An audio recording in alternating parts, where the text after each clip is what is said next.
mati atau mematikan, itu syahid. Itu syahid. Itu syahid. Semua pihak. Kristen juga berpikir begitu. Kalau saya bunuh orang Islam, saya syahid. Hari ini saya mau menanggapi apa yang sedang banyak dibicarakan, yaitu fitnah keji Yusuf Kalla. Katanya Kristen diajar membunuh agama lain, dan itu disebut syahid. Beredar potongan video di media sosial dalam tanggapan terhadap perang Iran, Israel, Amerika. Maka Bapak Yusuf Kalla mengutip dan mengucapkan bahwa Islam maupun Kristen sering ribut, tidak bisa akur karena antara Islam dan Kristen masing-masing saling mengajarkan membunuh orang yang berbeda agama, dan itu disebut sebagai syahid. Nah, jelas saya sebagai orang Kristen, saya mengatakan itu tuduhan fitnaan yang keji. Mengapa? Sebab di dalam kekristenan tidak pernah mengajarkan untuk membunuh, apalagi mereka yang berbeda iman atau kepercayaan. Jelas kekristenan mengajarkan kasih, mengajarkan pengampunan, bukan mengajarkan kebencian, dendam, bahkan membunuh. Ada banyak orang dengan mudah berkata, semua agama sama saja. Semuanya pernah mengajarkan kekerasan.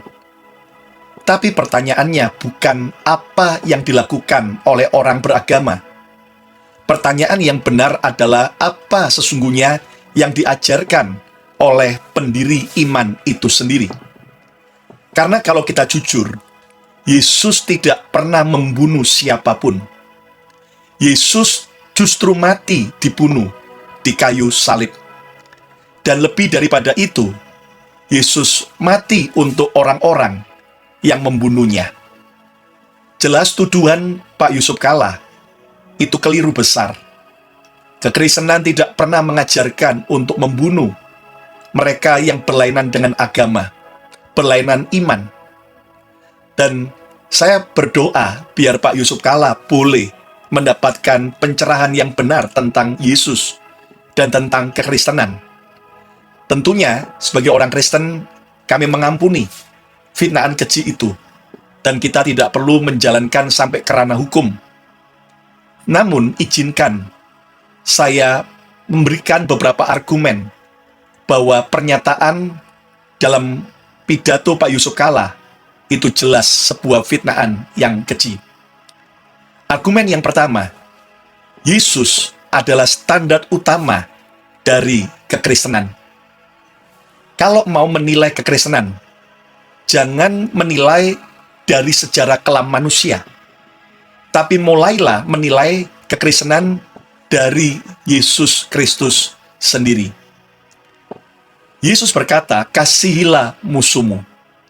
Yesus berkata, berdoalah bagi yang menganiaya kamu. Dan ini bukan teori. Di kayu salib, Yesus berkata, Bapa, ampunilah mereka. Inilah inti ajaran kekristenan. Bukan membunuh musuh, tetapi mengampuni musuh, bahkan rela mati untuk musuh. Saya tantang dengan jujur, tunjukkan satu saja perkataan Yesus yang memerintahkan untuk kita membunuh orang karena beda iman.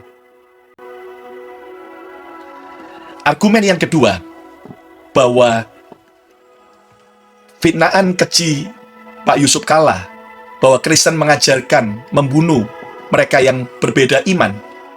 Argumen saya yang kedua, jangan salah memahami Perjanjian Lama dalam Alkitab. Seringkali serangan klasik adalah, lihat tuh, dalam kitab Yosua, ada pembunuhan, ada perintah perang, ada perintah dari Tuhan untuk membunuh bangsa Kanaan sampai tuntas, sampai habis. Saya akan coba jawab secara serius. Yang pertama, itu adalah konteks sejarah, bukan perintah universal. Itu terjadi dalam sistem teokrasi Israel kuno. bukan di gereja sejak perjanjian baru. Yang kedua, itu adalah penghakiman ilahi, bukan misi agama. Bukan karena agama berbeda, lalu Tuhan memerintahkan untuk mereka dibunuh, tetapi karena konteks moral dan sejarah secara spesifik. Jadi itu adalah perintah yang spesifik, bukan universal. Dan kita tidak bisa mengambil perintah itu dalam kitab Yosua untuk sekarang kita membunuh orang yang lain. Jelas itu salah tafsir. Yang ketiga, perintah membunuh tidak pernah diberikan kepada gereja Tuhan. Setelah Yesus datang, tidak ada mandat untuk melakukan perang agama. Setelah Yesus datang, tidak ada perintah untuk membunuh. Bahkan ingat ketika Yesus ditangkap di Taman Getsemani sebelum disalib, Simon Petrus dia mengambil pedangnya dan dia memotong telinga daripada Malkus yang mau menangkap Yesus. Tapi apa yang Yesus lakukan? Yesus berkata, sarungkan pedangmu. Alias Yesus berkata, stop Simon, jangan pakai pedang lagi. Karena siapa yang menggunakan pedang, ia akan binasa karena pedang. Jadi jelas Yesus melarang untuk membunuh. Bahkan yang menarik, Yesus dengan kasihnya, dia ambil potongan telinga Malkus, dan dia tempelkan, dan jadi normal kembali. Inilah mujizat terakhir yang Yesus lakukan sebelum Yesus ditangkap dan disalibkan. Lihat bagaimana Yesus rela berbuat baik, menyembuhkan, menolong Malkus yang mau menangkap Yesus. Saudara, ini memang sebuah ajaran dan teladan yang di luar nalar kita. Tetapi saya bangga sebagai orang Kristen. Karena itulah Tuhan yang memberi teladan kasih. Jelas mengambil teks perang kuno di perjanjian lama Alkitab, lalu menuduh kekristenan sebagai agama kekerasan.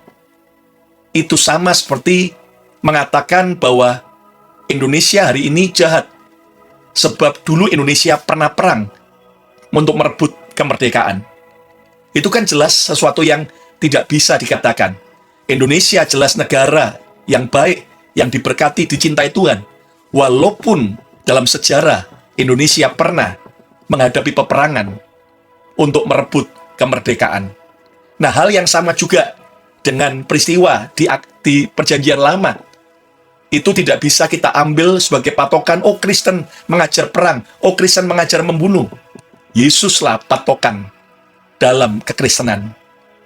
Argumen saya yang ketiga, bahwa tuduhan dari Pak Yusuf Kalla kekristenan mengajarkan membunuh mereka yang beda iman sebagai syahid.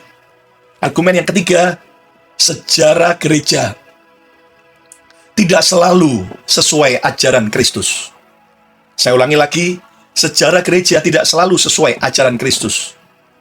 Ya, perang salib pernah terjadi. Itu terjadi, tercatat dalam sejarah.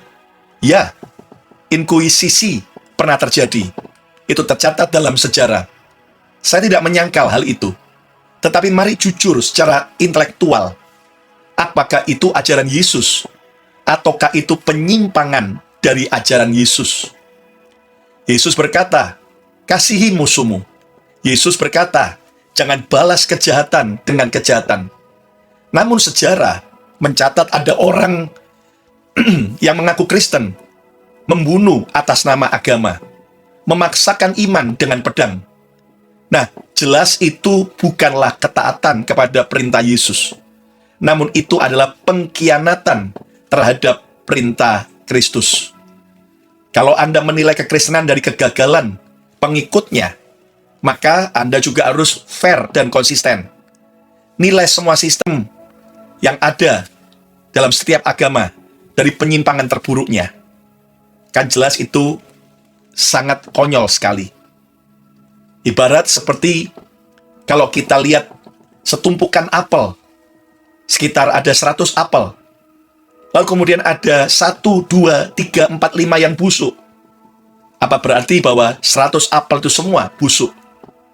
Nah, jadi tidak dipungkiri tentang adanya penyimpangan dari ajaran Kristus yang dilakukan oleh orang-orang Kristen di masa lalu, yang pernah dilakukan oleh gereja di masa lalu. Tetapi itu bukan mengikuti ajaran Kristus, tapi menyimpang dari ajaran Kristus. Argumen saya yang keempat, gereja mula-mula dibunuh, bukan membunuh. Fakta yang sering diabaikan bahwa orang Kristen pertama sejak percaya Yesus dan tercatat dalam Kisah Rasul di Alkitab Perjanjian Baru, orang Kristen di gereja pertama, gereja mula-mula dibunuh. Mereka disiksa, dianiaya akibat percaya Yesus. Mereka diminta untuk dipaksa untuk menyangkal Yesus. Namun mereka tetap setia mengikuti Yesus. Walaupun resikonya mereka disiksa, dibunuh, dianiaya. Tapi mereka, orang Kristen, gereja mula-mula tidak membalas. Mereka tidak mengangkat pedang. Namun mereka justru mengangkat salib. Jika kekristenan mengajarkan membunuh, mengapa generasi pertama gereja justru mati tanpa melawan? Argumen yang kelima, yang terakhir, Yesus melarang kekerasan. Ayo coba ketik, Yesus melarang kekerasan. Yesus berkata, "Kerajaanku bukan dari dunia ini. Jika demikian, hamba-hambaku akan berperang." Artinya, tidak ada perang agama dalam kekristenan sejati. Tidak ada penyebaran iman menggunakan kekerasan atau pedang. Jika iman harus dipaksakan dengan pedang, itu bukan iman, itu paksaan. Hari ini, mari kita pahami, mari kita luruskan, mari kita tanggapi bahwa apa yang dikatakan oleh Pak Yusuf Kalla itu merupakan fitnaan yang keji. Kekristenan tidak mengajarkan membunuh orang yang berbeda iman. Justru kita diajar mendoakan, mengasihi, dan membawa Yesus kepada mereka. Jika ada yang melakukan sampai orang Kristen membunuh mereka yang berbeda iman, dia sedang tidak mengikuti ajaran Kristus, tapi dia sedang menyimpang, dia sedang tidak taat kepada ajaran Kristus. Hari ini kita mengampuni Pak Yusuf Kalla. Dan sekali lagi, kita berdoa supaya Pak Yusuf Kalla mendapat kunjungan ilahi, pencerahan untuk mengenal siapa Yesus sesungguhnya. Dan kita tidak perlu kemudian demo ataupun berkata bahwa itu penistaan agama. Kita ampuni saja, seperti yang Yesus ajarkan. Tapi sebagai orang Kristen, kita berhak menjawab, meluruskan fitnaan keji itu. Karena argumen yang pertama, Yesus adalah standar utama kekristenan. Kalau melihat kekristenan, jangan lihat tentang sejarah kelam dari mereka yang bertindak buruk, tetapi lihatlah dari apa yang Yesus sendiri ajarkan. Argumen yang kedua, jangan salah memahami perjanjian lama. Karena itu adalah perintah Tuhan secara spesifik, bukan secara universal. Argumen yang ketiga, sejarah gereja tidak selalu sesuai dengan ajaran Kristus. Terutama perang salib, itu jelas menyimpang dari ajaran Kristus. Dan yang keempat, gereja mula-mula dibunuh, bukan membunuh. Dan argumen yang kelima, Yesus melarang kekerasan. Yesus menentang kekerasan. Ayo coba katakan, Yesus menentang kekerasan.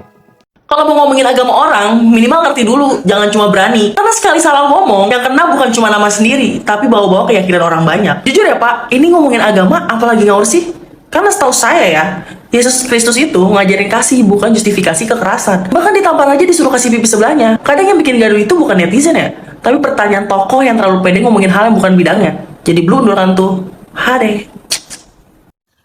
Ya, teman-teman dan Bapak Ibu Saudara semua, kita baru saja menyaksikan tanggapan luar biasa dari Bapak Pendeta Lukas Kusuma. Penjelasan beliau sangat jelas, runut, dan sesuai dengan Alkitab dalam menanggapi potongan ceramah Bapak Yusuf Kalla yang belakangan ini sedang ramai diperbincangkan teman-teman sekalian. Kita tahu ya, dalam ceramahnya di Masjid UGM, Bapak Yusuf Kalla menyamakan ajaran kekristenan dengan agama lain, dengan mengatakan bahwa kekristenan juga mengajarkan mati syahid dan membunuh orang lain. Teman-teman sekalian, itu adalah fitnah yang nyata, ya. Itu tidak benar sama sekali, ya. Menurut saya, itu sebuah penistaan. Ajaran Kristen sama sekali tidak mengajarkan hal-hal seperti itu. Seperti yang sudah dijelaskan dengan sangat gamblang oleh Pendeta Lukas Kusuma, ya. Ajaran kita berlandaskan kasih dan Alkitab, bukan kekerasan, bukan membunuh orang lain, ya. Maka dari itu, dengan segala hormat saya kepada Bapak Yusuf Kalla, sebagai seorang mantan wakil presiden dan tokoh bangsa, seharusnya berhati-hati dalam berbicara, ya. Apalagi membahas agama Kristen yang bukan keyakinanmu, ya. Bapak Yusuf Kalla, tolong, ya, jangan sembarangan berbicara tentang kekristenan jika belum memahami dengan benar, ya. Tolong, ya, jangan menyamakan ajaran Tuhan Yesus dengan ajaran agama lain, dengan ajaran agamamu, ya. Karena prinsip dan dasarnya sangat jauh berbeda, Bapak, ya. Ajaran Yesus adalah ajaran kasih, mengasihi sesama dan mengasihi Tuhan Yesus, ya. Penyebaran informasi yang salah seperti ini sangat berbahaya, ya, sangat berbahaya, Bapak, ya. Hal itu bisa memicu kesalahpahaman, bisa memprovokasi dan bahkan bisa mengarahkan umat beragama untuk saling membenci dan saling menyerang satu sama lain, ya. Oleh karena itu, harapan saya dan doa saya semoga Bapak Yusuf Kalla berkenan untuk meluruskan pernyataan tersebut dan meminta maaf secara terbuka, ya, agar kebenaran kembali ditegakkan dan tidak ada lagi api permusuhan yang dipicu oleh informasi yang salah, ya. Mari teman-teman kita terus berdoa agar Tuhan membuka mata hati setiap orang untuk mengenal kebenaran dan kasih-Nya.